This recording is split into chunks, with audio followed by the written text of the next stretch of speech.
Hola amigos de YouTube, esta es la historia de los sobrevivientes de un accidente aéreo en el desierto de África. Se ven en la necesidad de trabajar juntos para sobrevivir el ataque de animales salvajes. En un giro inesperado, encuentran una cueva que contiene un tesoro invaluable. Ahora el problema no es sobrevivir, sino pelear por quedarse con el valuado tesoro. Por favor, apóyenos dando like al video y suscríbanse al canal, La Cueva de los Reyes Olvidados. El metal crujió con un lamento inhumano, un chillido que pareció desgarrar no solo el fuselaje del Boeing 747, sino el tejido mismo de la realidad. El vuelo 412, que debía ser un trayecto rutinario sobre el continente africano, se convirtió en una bola de fuego y caos en fracciones de segundo. Cuando el impacto finalmente cesó, el silencio que quedó no fue de paz, sino de muerte. En medio de una llanura infinita de arena roja y rocas volcánicas, en el corazón del Namibe, los restos del avión humeaban como el cadáver de una gran bestia de acero. De la masacre emergieron 7 figuras, tambaleándose entre los escombros. Jack, un ex capitán de los Rangers, con cicatrices que contaban historias de guerras olvidadas. Harper, una cirujana cuya bata blanca ahora era un harapo teñido de carmín. Miller, un tiburón de las finanzas de Wall Street que incluso con el rostro ensangrentado, no soltaba su maletín de cuero. Y 4 pasajeros más, entre ellos un joven universitario llamado Caleb y una ejecutiva llamada Sarah.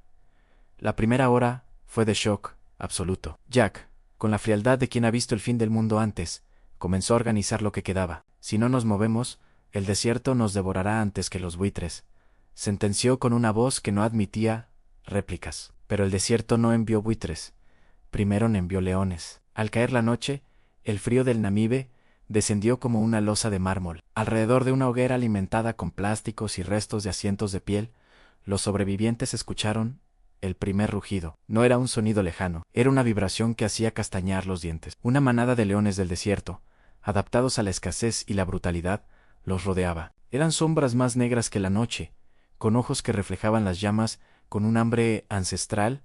El ataque fue súbito. Un macho alfa saltó sobre el grupo, derribando a uno de los pasajeros menos afortunados. Los gritos de agonía se mezclaron con las órdenes de Jack. «Usen el metal. Fuego a sus caras», gritó mientras clavaba una varilla de acero en el costado de una leona. Fue una carnicería visceral, una danza de supervivencia donde la adrenalina sustituyó al miedo. Lograron repeler a la manada, pero el costo fue alto.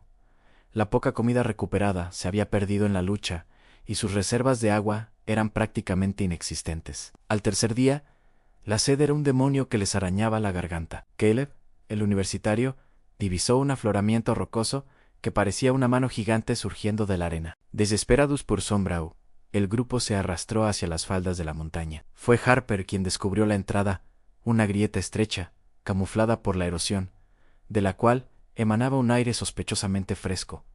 Al entrar, el ambiente cambió. Ya no olía a polvo seco, sino a humedad y a algo metálico, algo muy antiguo. Encendieron las últimas linternas de emergencia y el mundo se detuvo. La cueva se abría en una bóveda natural del tamaño de una catedral. En el centro, no había formaciones de piedra comunes, sino riqueza pura. Montañas de lingotes de oro, con sellos de una compañía minera desaparecida en la década de 1940. Cofres tallados en ébano que escupían diamantes en bruto, zafiros y rubíes del tamaño de nueces. Y estatuas de marfil recubiertas de láminas de oro macizo.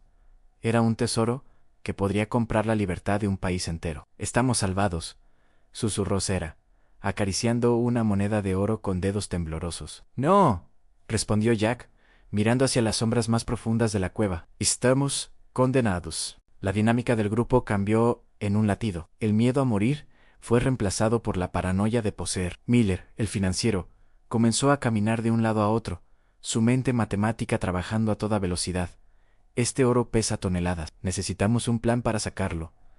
Somos 6 ahora. El reparto debe ser proporcional a lo que cada uno aporte para salir de aquí». «¿Aportar?», espetó Harper. «Necesitamos agua, Miller. El oro no se bebe, y no detendrá una infección». «Hay un manantial al fondo», gritó Caleb desde la oscuridad, su voz resonando con un eco fantasmal. El agua fluyendo de una grieta en la roca fue el catalizador del desastre. Con la supervivencia física asegurada a corto plazo por el líquido, la supervivencia moral colapsó. Miller comenzó a sembrar la intriga. Se acercó a Jack esa noche. «Tú tienes el entrenamiento y la fuerza. Yo tengo los contactos para lavar este dinero en las Bahamas. Los demás son solo bocas que alimentar. Imagina lo que podrías hacer con 100 millones en lugar de 10. Jack lo miró con un desprecio evidente, pero no dijo que no de inmediato. Ese silencio fue interpretado por Miller como una alianza. Sin embargo, Sarah también tenía sus propios planes. Convenció a los otros sobrevivientes de que Jack y Miller planeaban matarlos en cuanto llegara el rescate, para no dejar testigos del hallazgo y no dividir la fortuna. La desconfianza se convirtió en una guerra de guerrillas dentro de la cueva. Cada uno dormía con un trozo de oro bajo la cabeza y un cuchillo improvisado en la mano. La primera traición real ocurrió al 5.º día. Caleb fue encontrado muerto cerca del manantial. No tenía marcas de garras, tenía marcas de dedos en su cuello. «Fue Jack», gritó Miller, señalando al Ranger. «Quiere todo el botín para él solo. Es una máquina de matar». Jack no se defendió con palabras. Registró el maletín de Miller, que éste nunca soltaba, y encontró algo que nadie esperaba. Un teléfono satelital que Miller había mantenido oculto desde el momento del choque. «Podrías habernos salvado el primer día», dijo Harper, con la voz quebrada por la furia. «Si llamaba al rescate antes de encontrar algo que valiera la pena, volvería a casa en la quiebra y probablemente iría a la cárcel por mis deudas», rugió Miller, sacando una pistola pequeña que había ocultado entre su ropa. «Ahora, todos atrás. Este oro me pertenece por derecho de descubrimiento». El drama alcanzó su punto álgido cuando el sonido rítmico de rotores azotó la entrada de la cueva. No era la Cruz Roja ni la Organización de las Naciones Unidas. Eran 3 helicópteros militares negros, sin insignias de ningún país. Miller sonrió con malicia, pensando que su llamada había funcionado. «Mis contactos. Los llamé en cuanto aseguramos la cámara». Pero los mercenarios no venían a rescatar a Miller, venían a limpiar la zona. Al aterrizar, abrieron fuego contra la entrada de la cueva sin mediar palabra. Miller, al salir corriendo con los brazos en alto para recibirlos, recibió un disparo en la pierna de sus propios socios. En el mundo de la codicia extrema, Miller era solo un cabo suelto. Jack arrastró a Harper y a Sarah hacia las profundidades de la cueva. «El tesoro es una trampa de luz», dijo Jack.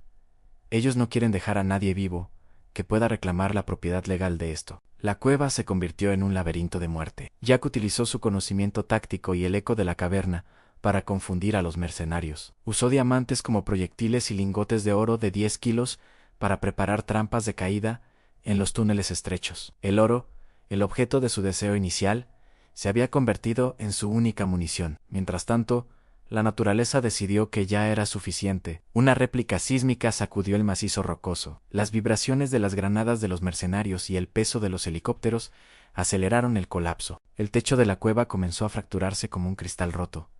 «Hay que salir ahora», gritó Harper mientras ayudaba a una Sarah herida. «El oro. No me dejaré esto aquí», gritaba Miller, arrastrándose con una fuerza inhumana hacia un cofre. Incluso mientras bloques de piedra de 1 tonelada caían a centímetros de Elan, en un giro trágico, Sarah intentó arrebatarle el teléfono satelital a un mercenario caído para pedir ayuda real, pero fue alcanzada por un derrumbe masivo. Jack, viendo que la montaña entera se hundía sobre sí misma, tomó la decisión final. En lugar de intentar cargar riqueza, usó las cargas explosivas de los mercenarios para sellar la cámara del tesoro para siempre. Una explosión ensordecedora sacudió el desierto. La entrada de la cueva se selló bajo una avalancha de granito y polvo. Los helicópteros, temiendo que el suelo se tragara las naves, se retiraron a toda prisa, dejando atrás un cementerio de diamantes y sueños rotos. Horas después, por una pequeña chimenea de ventilación natural en la parte alta del risco, 2 figuras emergieron a la luz del atardecer. Jack y Harper estaban cubiertos de polvo dorado, pero era solo el polvo de la destrucción. No tenían ni una moneda, ni un solo brillante en los bolsillos. Solo tenían sus pulmones llenos de aire y la amarga lección de la supervivencia. Se sentaron en la cima, mirando el horizonte del Namibi, donde el sol pintaba la arena de un color más precioso que cualquier metal. Abajo, los leones volvieron a rugir, reclamando su tierra. El tesoro de los reyes volvió al silencio, demostrando que, en el corazón de África, el hombre más rico no es el que tiene más oro, sino el que logra ver un nuevo amanecer.